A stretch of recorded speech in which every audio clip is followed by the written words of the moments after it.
The phone is fully charged, the room is quiet, nothing is urgent, nothing is waiting, and somehow that feels wrong. Not painful, not loud, just unsettling. A low hum beneath the skin, a pull towards something, anything, without knowing what. We call it boredom. But that word is almost too simple for what it actually is, because boredom doesn't feel like nothing. It feels like pressure, like the mind knocking on a door that no one answers. We live in a world full of noise, full of options, full of things designed to hold our attention. And still, the moment everything goes quiet, most of us reach for a screen within seconds. So here is the question worth sitting with. Why does doing nothing feel so hard to bear? For most of human history, boredom did not exist. At least not by that name. People were tired. People were hungry. People rested when the body demanded rest. But the idea of sitting still and feeling disturbed by the stillness itself? That was rarely the problem. Life moved at the pace of seasons, of harvests, of daylight. Time was not something you filled. It was something you followed. The word boredom only entered the English language in the mid-1800s. And that timing was not an accident. The Industrial Revolution changed everything, not just where people worked, but how they experienced time itself. Factories introduced fixed schedules, hourly wages, and a strict line between working hours and non-working hours. For the first time in history, large numbers of people had something called free time, and no natural system to tell them what to do with it. Before that shift, most people's lives were woven together with purpose by necessity. A farmer did not separate work from life. A craftsman did not clock out at 5. The rhythm of daily activity carried its own meaning, built into the task itself. But when that structure was replaced by the factory bell, something quietly broke. People now had hours that belonged to them, and many did not know what to do with that belonging. That discomfort had to be named. And so, boredom was born. But here's what makes this more than just a history lesson. The moment boredom became a recognized feeling, it also became a problem to be solved. Not explored, not understood. Solved. Early entertainment industries, theaters, printed newspapers, music halls, expanded rapidly during this period. Not simply because people wanted pleasure, but because empty time had started to feel threatening. There is something worth noticing in that pattern. Boredom did not emerge from laziness or weakness. It emerged from a system that separated human beings from the natural flow of purposeful activity and then left them standing in the gap. A young factory worker in 1880s London, finishing a 10-hour shift and returning to a small rented room, had no social media, no streaming service, no inbox to check. What she had was silence and walls and the particular weight of unstructured time. Whether she felt restless or peaceful in that moment depended on something deeper than distraction. It depended on whether she had ever learned to simply be somewhere without needing that somewhere to perform for her. Most people had not learned that, and in many ways, we still have not. Because the Industrial Revolution did not just change labor, it changed the relationship between the human mind and stillness. It taught generations of people that time without output is time wasted, that a quiet moment is a problem waiting to be fixed. We inherited that belief. Most of us carry it now without knowing it. A quiet anxiety that whispers, if nothing is happening, something must be wrong. The discomfort of boredom is not just cultural. It runs deeper than history, deeper than habit. It is, in part, biological. The human brain was not built for stillness. It was built for survival. And survival, for most of our evolutionary history, required constant attention. A mind that wandered too freely, that settled too comfortably into quiet, was a mind that missed the movement in the grass, the shadow at the edge of the forest. Alertness kept people alive. Restlessness was a feature, not a flaw. Neuroscientists have found that when the brain receives no meaningful stimulation, it does not simply rest. It activates what researchers call the default mode network, a system that generates internal noise, memories, worries, imagined conversations, loops of thought that go nowhere. The brain, in other words, would rather talk to itself than sit in silence. Left without input, it creates its own. This is why boredom feels uncomfortable even when nothing is actually wrong. The nervous system reads understimulation as a warning, not danger exactly, but the possibility of danger, a signal that says, pay attention, something might need you. For millions of years, that signal was useful. But somewhere along the way, the world changed, and the signal did not. By the 20th century, human beings were no longer watching for predators, but the restless brain remained. And now, instead of scanning the horizon, it scanned for something else. Stimulation, novelty, movement, input, anything that confirmed the world was still happening and we were still part of it. Culture responded to that need with extraordinary speed. Radio filled the silence of living rooms. Television gave the restless eye somewhere to land. Advertisements learned early that boredom was not just a feeling, it was a market. If people were uncomfortable sitting still, they could be sold the cure. And the cure, conveniently, was always something external, something to watch, to buy, to consume. The idea that boredom might be survived, or even explored, was not a message that sold products. So the system formed quietly, almost invisibly. Restlessness created demand. Demand created industry. Industry created habit.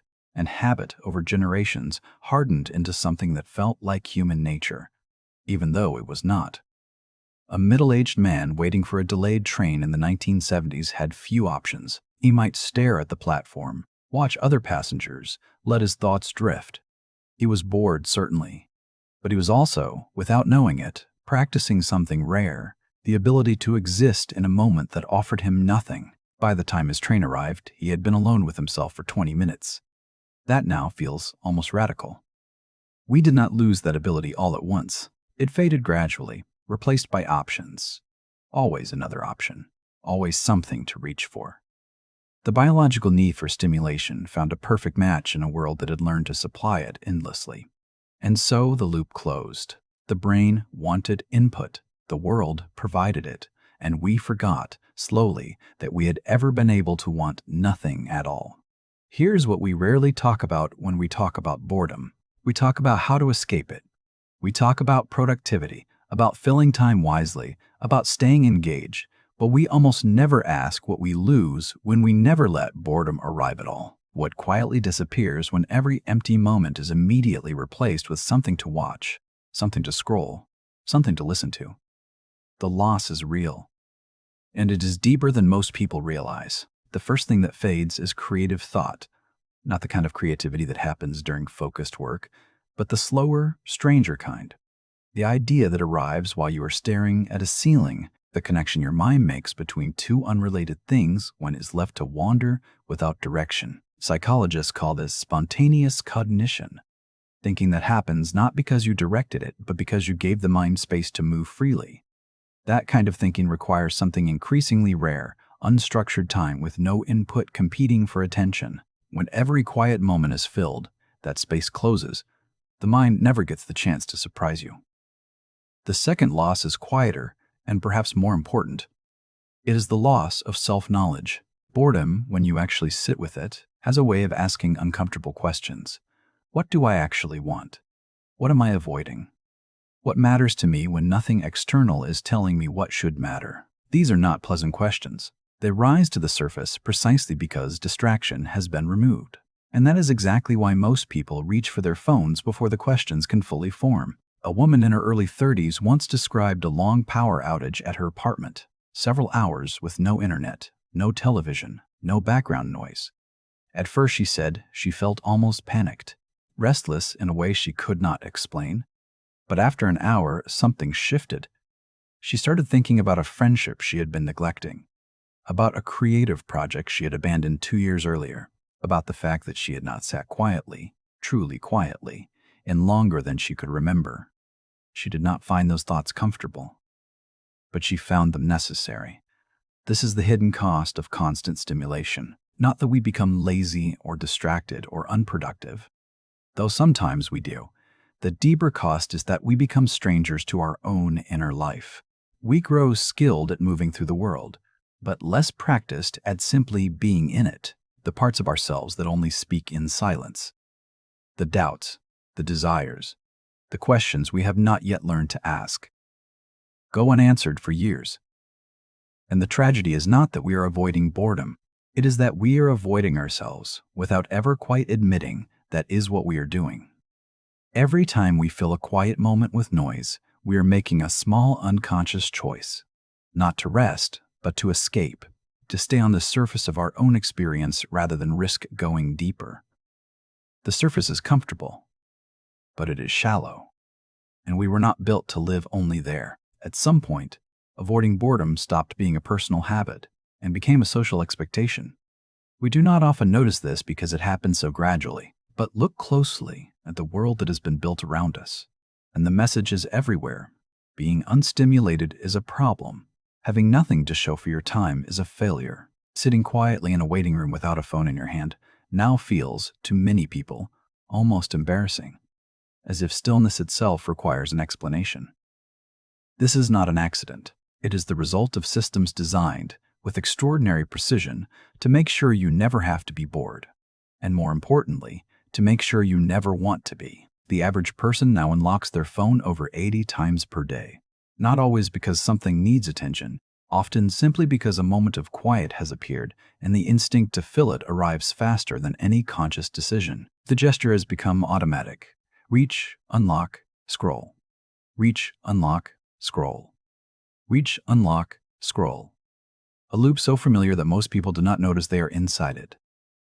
The technology behind that loop is not passive. Every major platform, every feed, every autoplay, every notification is engineered around one central goal: to hold attention for as long as possible. Entire teams of designers and behavioral scientists work to ensure that the moment you might feel understimulated, something new appears.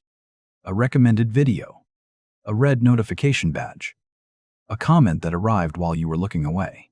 The result is an environment where boredom is not just uncomfortable, it is nearly impossible to sustain long enough to actually feel, and it has reshaped social norms in ways we accept without question. Meetings now have phones face down on the table because everyone knows the pull is too strong to resist. Restaurants market themselves partly on whether they have good lighting for photographs. Conversations are interrupted not by emergencies, but by the quiet vibration of something that might be interesting. We have built a world where presence, full, undivided, unmediated presence, has become something people must consciously choose and actively protect. A teenager sitting through a family dinner without checking a screen is now sometimes seen as remarkably disciplined. That same behavior, 20 years ago, was simply called dinner. What is normalized is not just behavior. It is a belief that the mind should always be receiving something, that input is the natural state, and silence is the exception that needs justifying. Children are handed devices during car rides not because the journey is particularly long, but because quiet has come to feel like a problem to be managed rather than a moment to be experienced. And we have accepted this, most of us, without much resistance, because the alternative requires something that the modern world has made genuinely difficult: the willingness to feel bored, to stay with that feeling, and to trust that nothing terrible will happen if you do. That willingness, it turns out, is harder to hold on to than it sounds, but it may also be more valuable than we have been led to believe. So what do we do with all of this? Not in the sense of a plan or a list of habits to adopt, but in the deeper sense. What does it mean to be a person living in this particular moment in history, carrying a brain built for alertness, shaped by industry, and now swimming in an ocean of endless stimulation? Perhaps it begins with a small but important reframe. Boredom is not emptiness. It only feels that way because we have been trained to expect fullness, constant input, constant movement, constant meaning delivered from the outside. But what boredom actually is, underneath the discomfort, is a kind of clearing, the mind releasing its grip on what was and making space for what might be. Not nothing, but potential. Quiet potential, waiting without rushing. Some of the most significant moments of human thought have arrived not during periods of intense activity, but during periods of apparent idleness. Darwin walked the same garden path every afternoon, thinking without agenda. Einstein described many of his clearest insights as arriving in a state between focus and drift. Not because rest is magical, but because the mind, when freed from the pressure to perform, sometimes finds what focused effort could not. This is not an argument for laziness. It is an argument for honesty about what we are doing when we fill every silence. We are not, most of the time, choosing something better. We are choosing something easier, and easier, repeated often enough, quietly rearranges what we are capable of. The capacity to be bored, To feel it, to stay inside it without immediately escaping, is also the capacity to be present, to notice where you actually are, rather than where the screen is taking you, to hear the thoughts your own mind is trying to form before distraction interrupts them. These are not small things. They are, in many ways, the conditions for a life that feels genuinely inhabited rather than merely passed through. My friends, we are not failing when we feel bored. We are receiving a signal, an old, biological, deeply human signal, that the moment is open, that nothing is demanding us, that we are, briefly, free. What we do with that freedom matters more than we think. We can reach for the phone. We can fill the gap. We can stay safely on the surface, where everything is comfortable and nothing asks too much of us. Or we can wait, just a little longer than feels natural, long enough to hear what the quiet is trying to say, long enough to remember that we are more than what we consume, that somewhere beneath the noise and the habit and the endless scroll there is still a self that thinks and wonders and needs no performance to justify its existence. Boredom, in the end, is not the enemy of a meaningful life. It may be one of its quiet, misunderstood doorways. Until next time, my friends, sleep well and stay curious.